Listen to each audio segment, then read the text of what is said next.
Hey everybody, welcome back to the IzzyVerse. I'm excited about today's episode here. I have a great writer. We're going to talk about a lot of good stuff, Marvel, DC, Valiant, and some other topics. So be on the lookout for that. Fred Van Lente, he's just waiting in the lobby before I let him in. Let's go over some of the plugs that I got going on for this week and for the rest. So as you already know, today is Fred Van Lente. And on Thursday, I'm going to be interviewing Joe St. Pierre. We're going to be talking a little bit about his work. He also has a Kickstarter that he wants to promote. So we're going to be talking a little bit about that. As you already know, Free Comic Book Day is coming May 7th. We're going to be doing a tour all over the city, seeing comic books in all the places and what kind of books they still have. One of those places is going to be Squiggy's Dugout. And Squiggy's Dugout, I'll be there. That's where one of the stops I will be. Another stop I plan on going is to Collector Cave over in the Bronx. So with that being said, let's turn off that background music here. And let me introduce to you, let's see here. Let's see what Wikipedia says about him. All right. Van Lente is the co-founder along with Ryan Delavia. I know I messed that up, of Evil Twin Comics, which produced his and Duvali's NonFiction, and the first and most famous is ActionPhilosophers. He's also done work on The Incredible Hercules with Greg Pak, Marvel Zombies 3, Marvel Zombies 4, X-Men Noir, Marvel Zombies Return. Also co-created Power Man, the new Power Man, Victor Alvarez, Shadowland, a lot of good stuff, and award-winning writer as well. So let me welcome to you, Mr. Fred Van Lente. How are you? I'm good. How are you, man? I'm doing great. First thing I have to say, and this is what my wife pointed it out, your name on the lights. I love it. What do you mean? Oh, wow. It sensed my presence. Wow, good eye. And is that Nicolas Cage on the other side? Well, yeah, it's MODOK. It's MODOK and his best friend, Nicolas Cage. That's great. Here. Good. So we got a lot to talk about, but first and foremost, welcome, Fred. How's everything? No complaints. Yeah. So what we're gonna do right now is I'm gonna ask you a couple of questions here. We'll chit chat as we go. But the question I always ask my creators is, how did they start? How did they get into comics? What was the moment of truth, I guess you could say, or all that other stuff? The origin story, in other words. Yeah, I mean,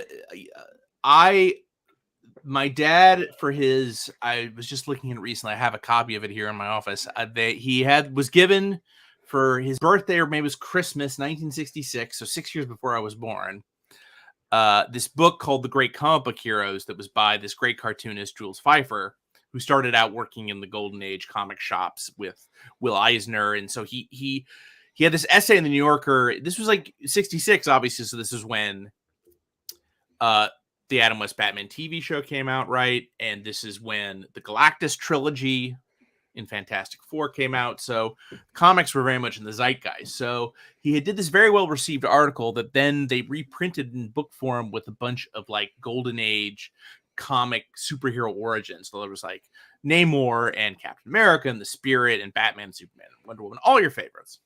And so I'd make my mom read this to me over and over again until finally she just threw her hands up, and I think her brain was melting. She was like, enough already, kid. Find some other book. So I just stared at the book and at the pictures and at the words until I sort of put the two together so I could read at a relatively early age, thanks to comics. And really, I've been kind of hooked ever since. Mm-hmm. What was your favorite characters growing up? It's a big Spider-Man guy. That he was probably my favorite. I related to him most. So it was definitely very cool to be able to write amazing Spider-Man and Web of Spider-Man and all the other Spider-Men. I loved Doctor Strange quite a lot.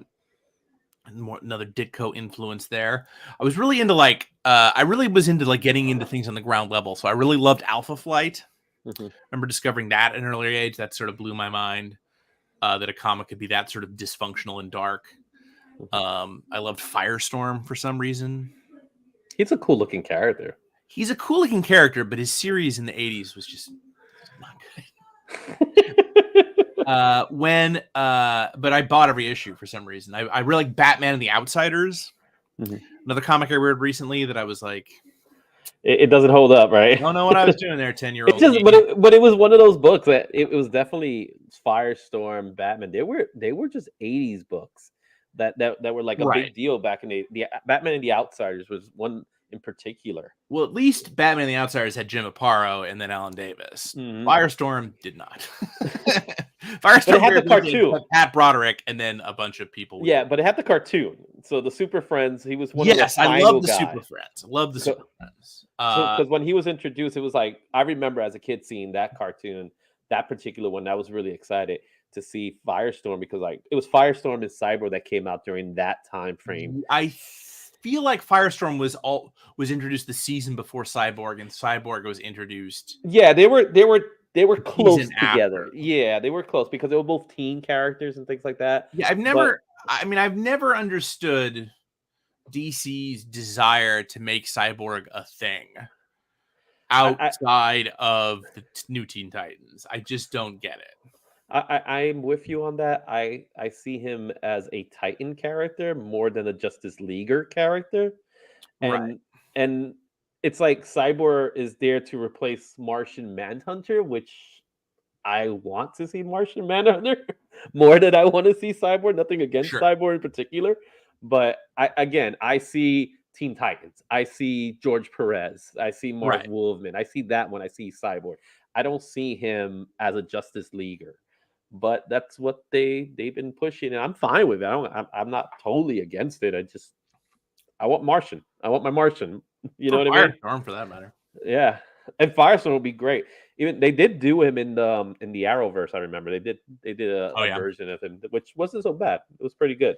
Cool. All right, so let's talk a little bit about one of your earlier works, and more importantly, Action Philosophers is one of Yes. your earlier works. I want to hear more about Action Philosopher because I was reading this at morning and into the afternoon in my train ride. I was reading the other books, the history Oh, of cool. comics. So I was reading that, but then I got to look at Action Philosophers. So tell me a little bit about Action Philosophers. Well, Action Philosophers is is history's A-list brain trust told in a hip and humorous comic fashion. Basically, Ryan and I did a funny Nietzsche strip for an anthology we didn't get into, and then we found that people really reacted to it well. So we ended up doing 320 pages of philosophy comics, which surprised even us. It was very popular, and it's kind of never gone out of print. I mean, we are currently kickstarting well, not literally currently. We are with the cover you just showed on screen is from the Kickstarter of the first volume in color, Hooked on Classics. Later this year, in conjunction with our pals at Rocket Ship, we'll be kickstarting Volume 2, Omnipotence for Dummies, which will sort of move the story. Hooked on Classics, as the name implies, is like classical and medieval and religious philosophers, and then Omnipotence for Dummies gets us slightly more into the modern era. So what was the idea behind doing that in particular when you guys, because a lot of your work is very historical because you're a historian. Sure. So but what I personally loved about the other book that I was reading was how funny it was.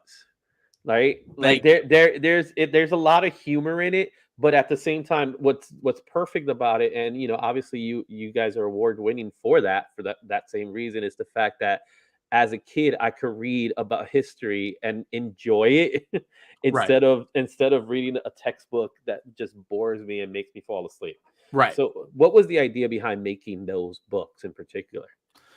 Well, I mean, I've always enjoyed reading about real life things. I know people have a tendency to sort of lump that into the educational space. I just think history is really interesting. So, and entertaining, and often, if not more so than the fictional. And I'm kind of a wise ass, and so is Ryan. We both grew up loving like Mad Magazine and stuff.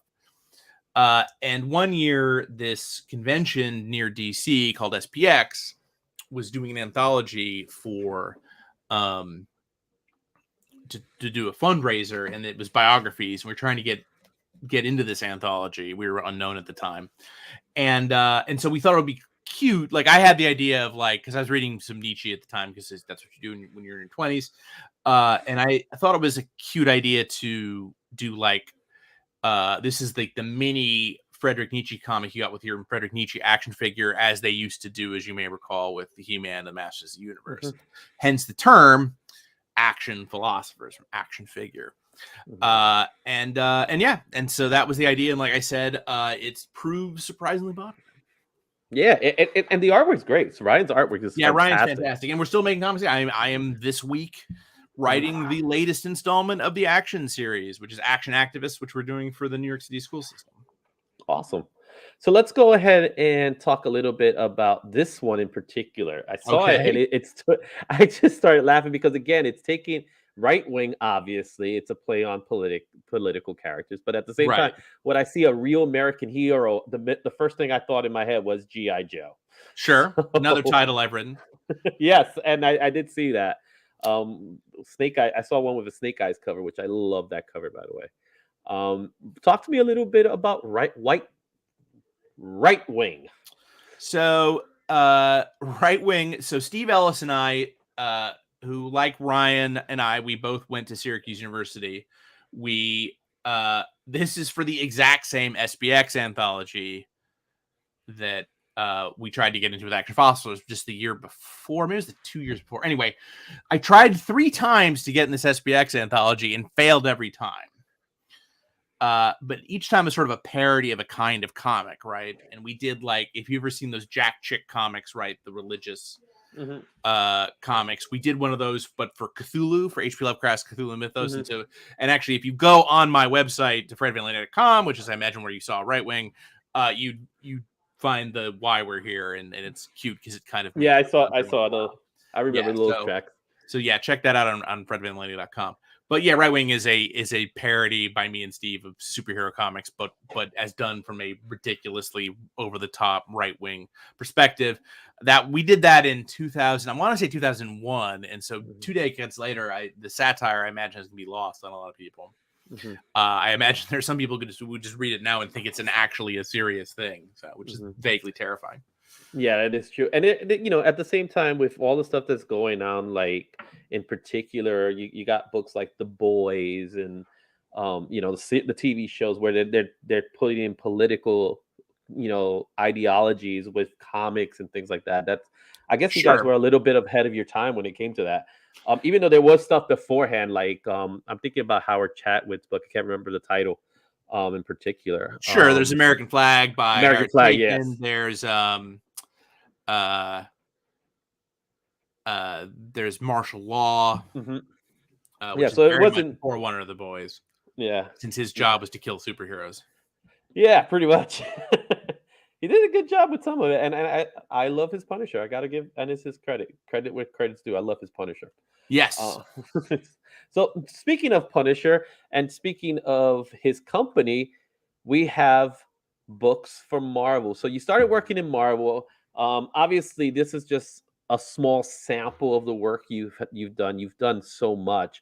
What I've noticed was that there was a lot of collaboration with Greg Pak, in particular with certain books. With a couple of books, yeah. Yeah. So how was that, because I want to talk a little bit about your writing in particular, but how was it working with Greg as, I guess you could say, a co-writer in certain things? Did you guys have powwow meetings?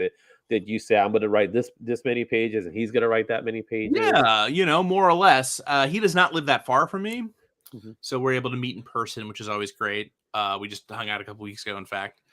It was a very productive and fruitful relationship, and really, Incredible Hercules really kind of put me on the map. So it's very generous of him. Like, he could have dug in his heels, and since he was a much bigger deal than I was, and said, no, I don't want to work with a co-writer, but he sort of we hit it off, and it worked out to both of our benefits, I think.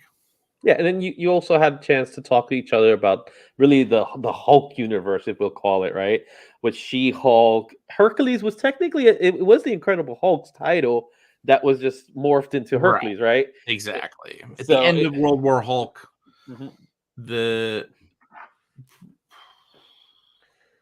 wasn't he was dead. It was that Bruce Banner was imprisoned, and then there was another Hulk, and so then there was just a Hulk title.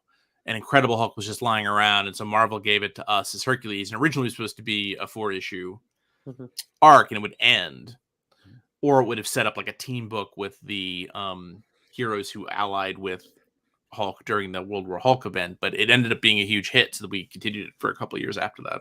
Yeah, it had a good run.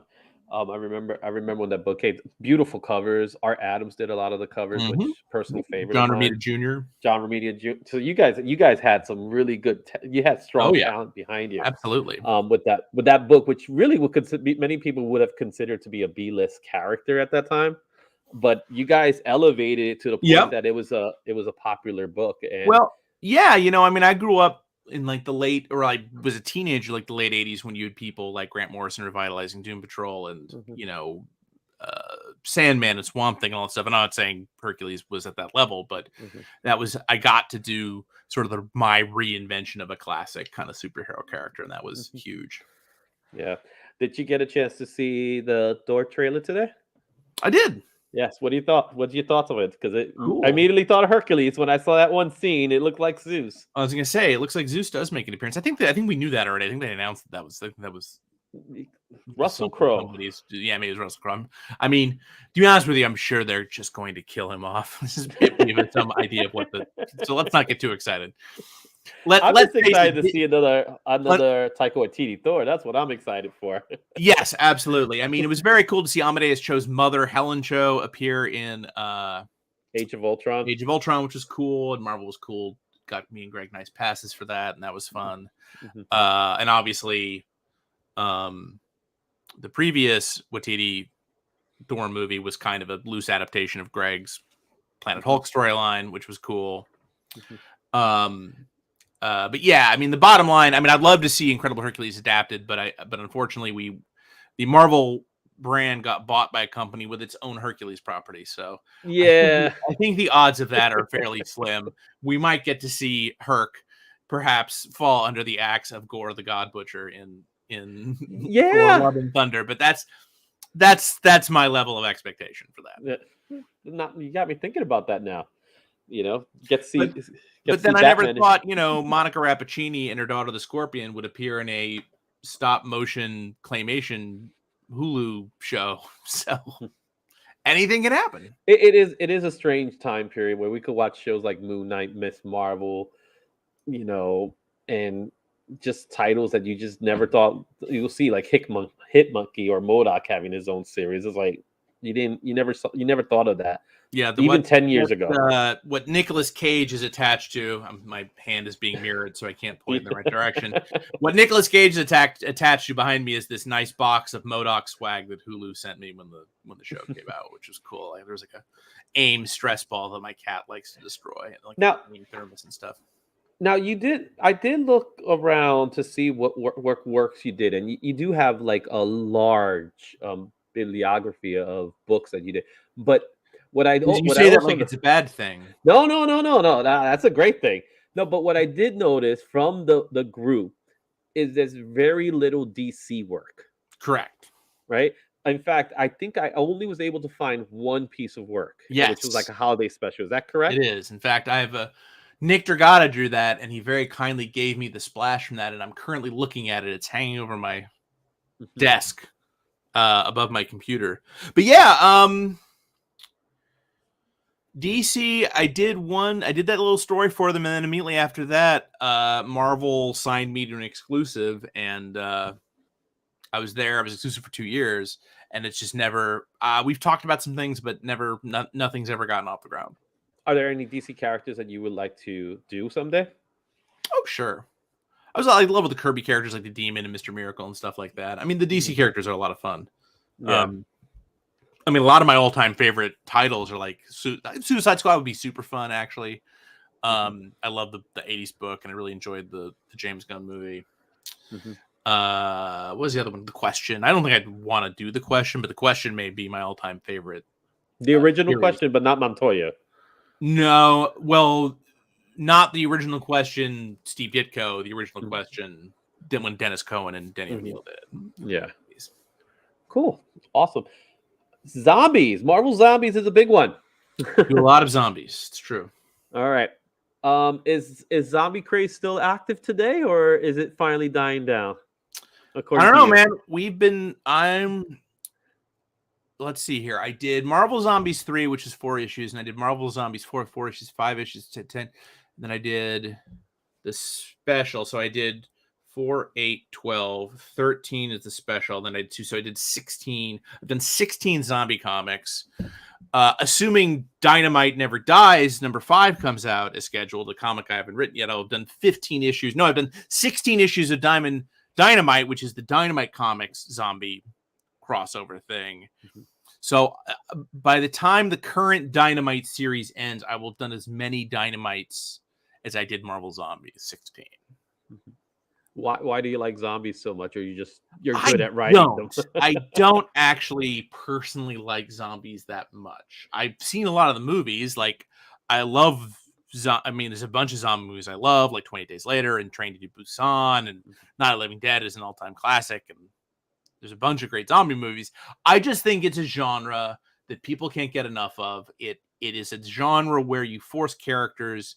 I love putting characters. If you ask me what I like doing more than anything else, it's not the history, it's not the humor. It's putting characters in extremely difficult situations and seeing how they get out of it. Mhm. And really, the zombie thing, an enemy that can't be reasoned with, that can multiply ad infinitum at any moment. Your own best friends can turn against you. I just think it's a very primal genre that weirdly every time I think, oh god, zombies again, but I find myself coming with new ideas. So it's a ductile enough genre, you know, that you can do it. And obviously I've done both Marvel Zombies and Dynamite. I've done Z Nation, the comics for the sci-fi show. I did a parody of The Walking Dead called The Mocking Dead for Dynamite that was super fun, that Max Dunbar did a great job with the art on. And I know I'm forgetting one. I've written zombie video games like Dying Light.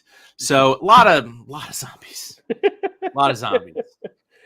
Yeah, you're right though. I remember watching Walking Dead in its heyday, and saying, "How is he going to get out of this?" or "How he's going to get out of that?" And that was the draw, really, right? Yeah. Besides the storytelling, which was pretty strong, but it was really about, that one moment is like, okay, he's underneath the garbage, and you just thinking about it, the dumpster. I'm trying to remember the character's name, the pizza boy. Um, Character, and he's underneath the dumpster, he's underneath the dumpster, and then you have to wait a whole season to find out what it was. But yeah, I could see that. I could definitely see why there is a liking to figure out how you're going to get someone out of it. So let's talk more about your writing in particular, because we could talk more about some of these books, but your approach to writing in general. um Again, you do have a tendency of writing a lot of humor in your work, which is always good. Personally, I love I like good it. humor, especially in, it's very similar to the Taika Waititi approach, where you just add enough seriousness to it, but with that humor where you could get a giggle off or something, or something like that. Sure. Which was I was what I was enjoying about reading the book, that in particular. I've read some of your other books, but it's been a while since I read them, so of course I can't remember them all off the top of my head. But talk to me about the approach of writing in general for you, and what do you do to do it? Obviously, you write full script, I take it. I do. Mhm. I mean, it's a pretty similar process regardless of the project, yet at the same time, every project is unique. So it's like uh, you have to find a way into a story. Like there's got to be something, a character, a scene, or an image that you find really compelling, and you just have to build the rest of the world around it. I've found that it's best not to rush things. I have a minimum number of pages I write a day, which is 4. I tend to write dialogue first and then add the scene descriptions later. So it's the characters' voices and their emotions and their desires that are driving the scene, not some artificial imposition from the visuals. But the visuals come, and they tend to come rather easily, wrapping around the actual scenes of the characters. Yeah, it's a living. Now, I've heard this from other writers, that they write according to who their artist is. Do you do that sometimes, where you know who's your artist, and then you say to yourself, okay, I know this guy, he loves Right. cars, so I'm going to make sure there's Right. plenty of cars in the story. Well, yes and no. So when you're my age and you've been doing this as long as you tend to be working with the same people over and over again. So I guess that's true. Like Ryan Dunleavy and I have done a million books together, so it's very easy. He's literally who I'm working with right now, today, this week. Um, in professional work for hire situations, you actually very rarely know who your artist is, unless you are, a top earner at the time. So it can be dangerous to write only for the artist you're going to be working with, because a lot of times you don't know who that person is. B, a lot of times that person gets replaced. And so I think ideally in a perfect world, you and the artist would be sort of joined at the hip like Siamese twins. But unfortunately, the actual practical realities of the business are the script is going to go to whoever needs work. And at the time you turned it in, you don't always know who that's going to be. So, my next question is: you're giving a character. Have you ever had a situation when you looked at a character? Let's just say a character like Spider-Man, and you say, okay, what could I do to Spider-Man? Are you thinking of ways to make Spider-Man's life more difficult, or are you thinking of what's the best thing for Spider-Man at this point? It doesn't have to be Spider-Man; it could be any character in particular. You know. Well, there's an old saying that happy people make for bad drama. So if you're not making the hero's life difficult, you're not really doing your job. Uh, I think people might think they want to see Spider-Man having a good time or Batman having a good time, but they don't really. They're going to get bored pretty quick. They want to see any characters, heroes, protagonists of more slice of life things, regardless, overcoming challenges and being challenged and overcoming obstacles. And that means, like I said, putting them through their paces. So yeah, I absolutely come up with ways to make any character's life difficult. As I said before, in the zombie context, I'm interested in putting people in very high pressure situations. That's what interests and excites me as a writer. So now, when we're thinking about superhero comics, it's one thing, right? It's like hero, villain stories, supporting characters. But then you're also doing these, nonfiction books. So what's the difference between writing a superhero classic versus a nonfiction historical piece? How do you take the approach? Obviously, it's two different approaches, but how do you do it in your mind? I mean, it's not.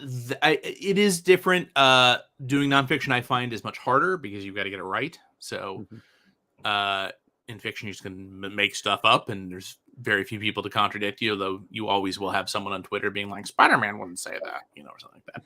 But when you're dealing with actual facts, it's a different situation. I'm a really good explainer. I really like doing that.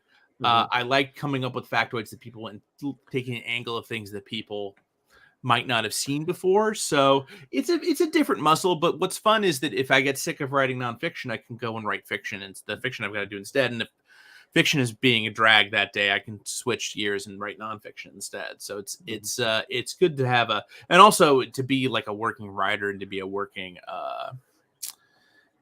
creative person. It's always best to have a very diverse portfolio. So I'm doing prose novels, I'm doing nonfiction, I'm doing fiction, and I'm doing work for hire comics, I'm doing creator-owned comics, I'm doing Kickstarters. It's the whole gamut. Awesome. So let's go into talking a little bit more about those nonfiction books, right? The Sure. comic book comics, comic book history of animation. I was reading comic book comics.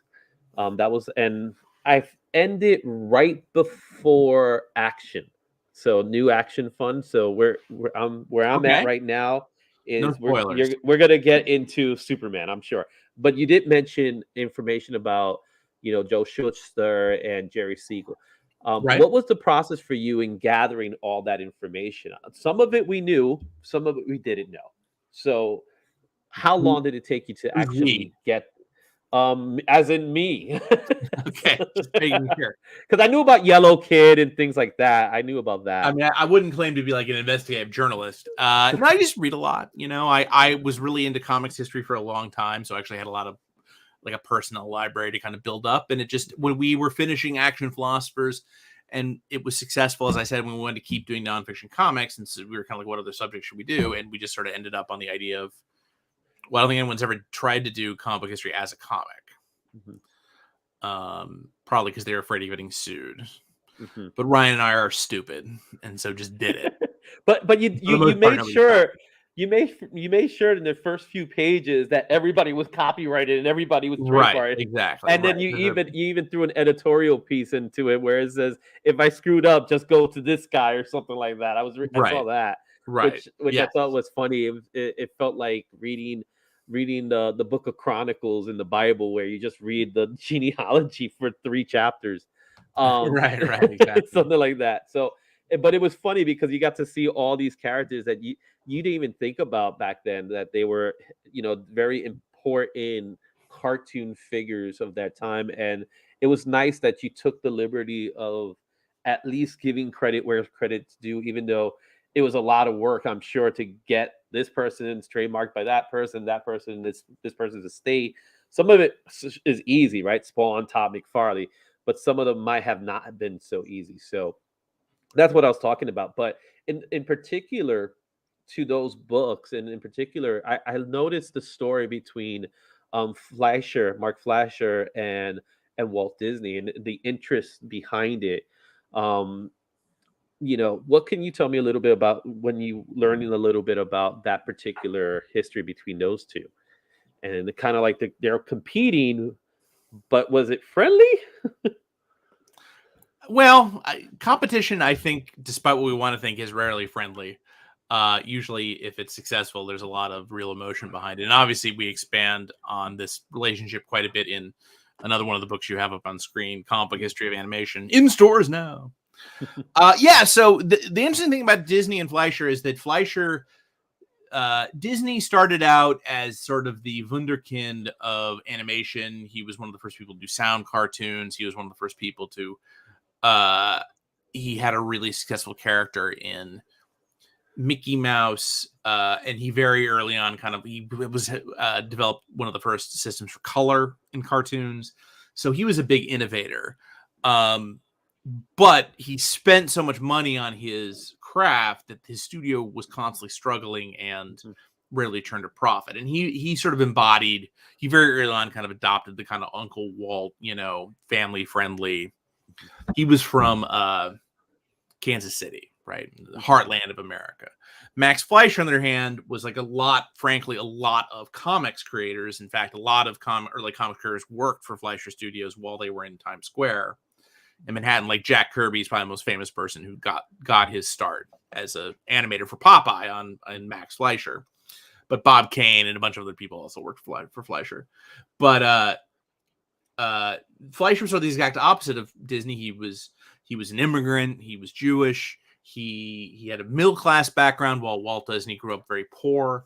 And his shorts were all very kind of risque. They could get very risque. His first big hit character was Betty Boop, who had a sex appeal that wasn't, was a bit controversial even when she was that popular. And then eventually he started beating Disney with Popeye. He licensed Popeye, started out as a comic strip called Thimble Theater, and Fleischer licensed his the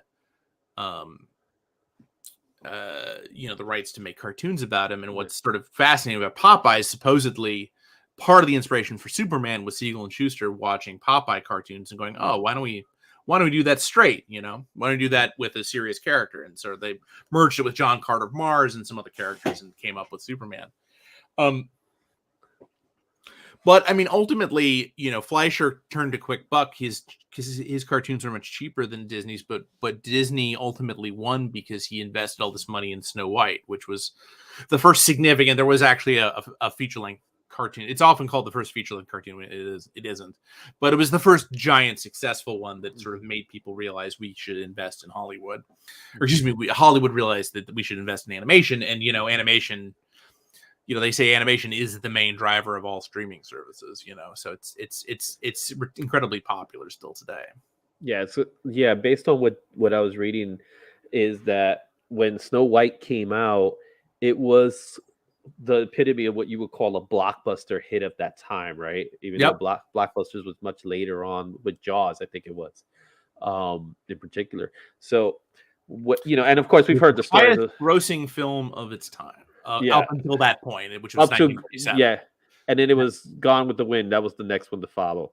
Right. Uh, So that was 2 years later. So it didn't last long, but for 2 years there, Snow White, highest grossing film of all time. Yeah, and for an animated film too, that's a big deal, especially even Sure. afterwards. Animation, I Well, never really hit that level until much later. um, yeah, that's true. I mean, in terms of like overall box office, yeah. I mean, Hmm. and Disney was Disney sort of cornered the brand there that it wasn't really until television came along that there was even really a significant. Well, I mean, not even so really sort of drove Fleischer Studios in the ground was their studio. Paramount drove them to produce a feature film to compete with Snow White, and that ended up bankrupting. Essentially, the drive to that ended up bankrupting the Fleischers, along with lots of other Hmm. labor problems, and Yeah, they got the license to do Superman. And although those Superman cartoons are beloved and they look great, they ran the studio in the ground because they cost so much to make and so on. hmm, yeah. Those particular cartoons, I love watching them.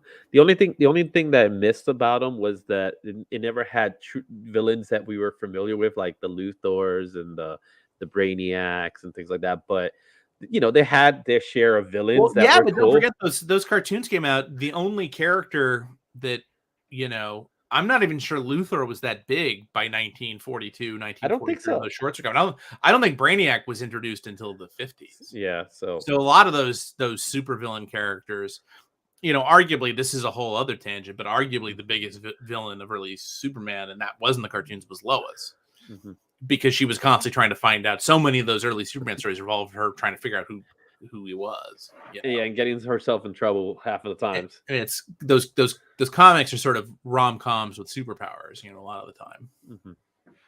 Awesome. All right, so let's talk a little bit about the one that I haven't read but I want to read, and that's the anime one. So you had the Okay. book on animation. Anime is such a big thing. Like you have it written down. Anime conquers the world. So today people love their anime. Right. And right now, in particular, you got shows like My Hero Academia. You have Demon Slayer, which is huge right now, and other shows, JoJo's Bizarre Adventures. All those particular animes were a big thing. I remember growing up as a kid, we had anime, but we didn't have as much as today. I grew up watching Voltron, Gotcha Man, Battle of the Planets, and Akira is always a all-time favorite of mine. Um, Star Blazers, aka Battleship Yamato. yeah, Space and Battleship Yamato. even when you see cartoons like GI Joe and Transformers, they did come from that world. Those are many of those artists were Sure. Japanese based artists. You Studio. you could see it. You could see it. You could definitely see it, especially Transformers in particular. That it was very based on Gundam and things like that. Robotech, I think of Robotech and stuff like that. So talk to me a little bit about your research when it came to anime in particular. Well, I mean, I just think it was high quality. Like, I don't think there's like that much like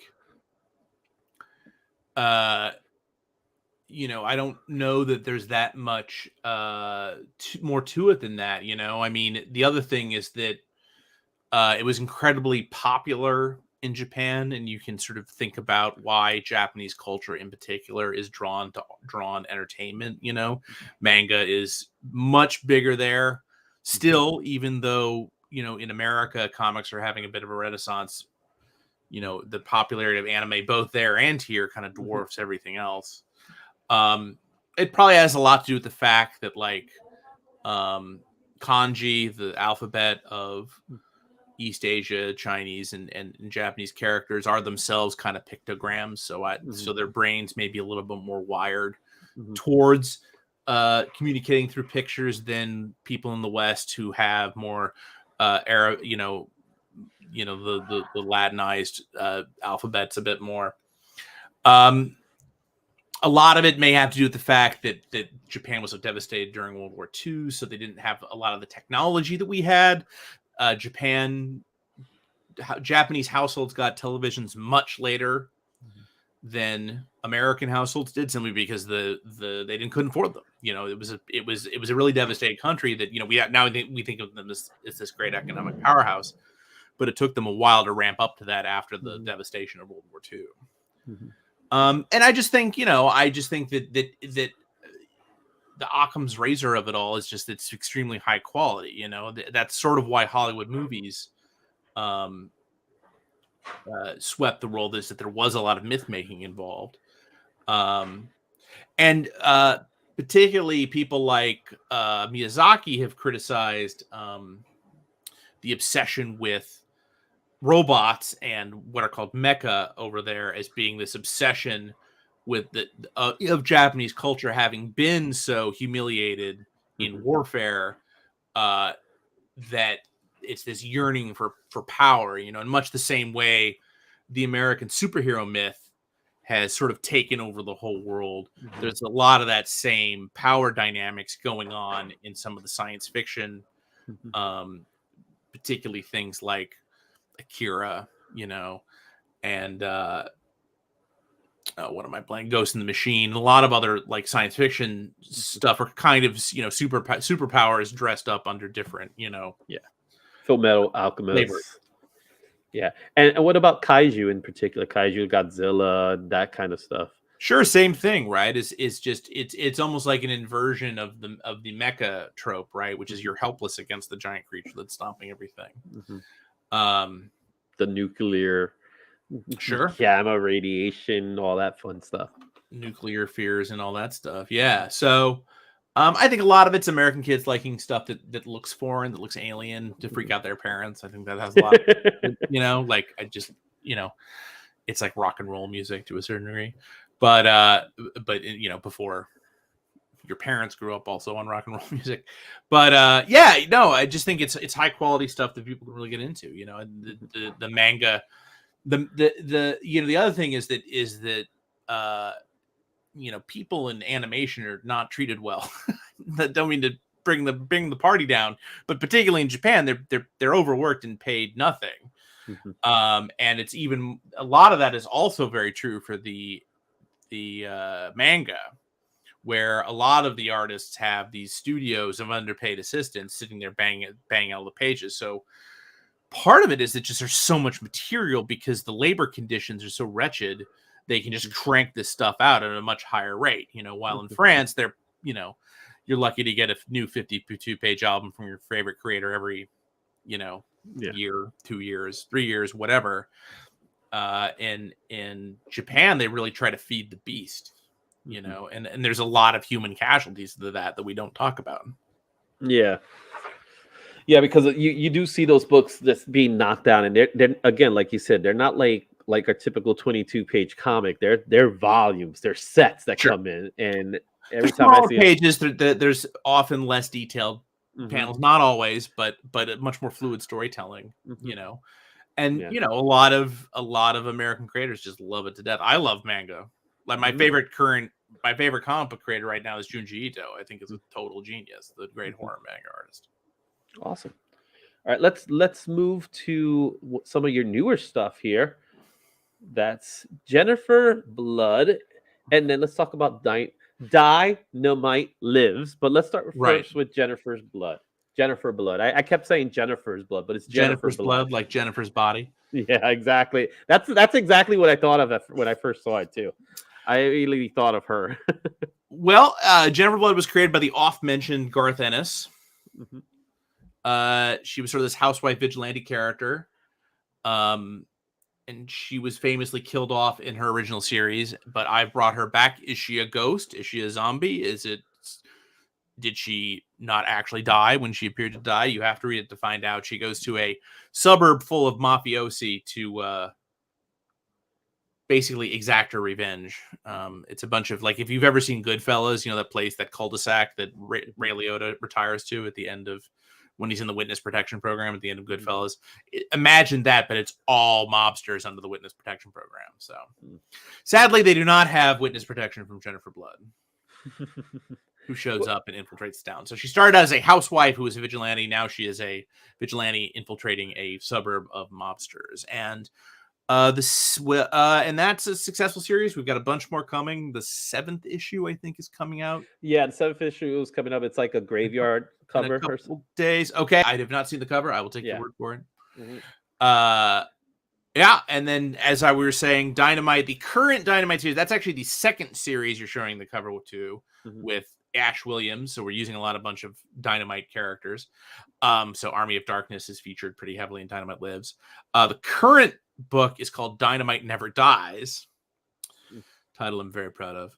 And this is Tarzan. It's Tarzan versus zombie dinosaurs on Mars.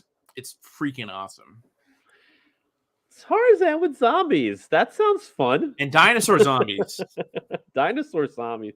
That sounds even more fun. You got to get that Resident Evil vibe to it with the dogs and all that fun stuff that goes along with it. Well, if Dynamite gets the Resident Evil license, I'll be right on it. I don't even know who owns the Resident Evil license right now. Yeah, that's great.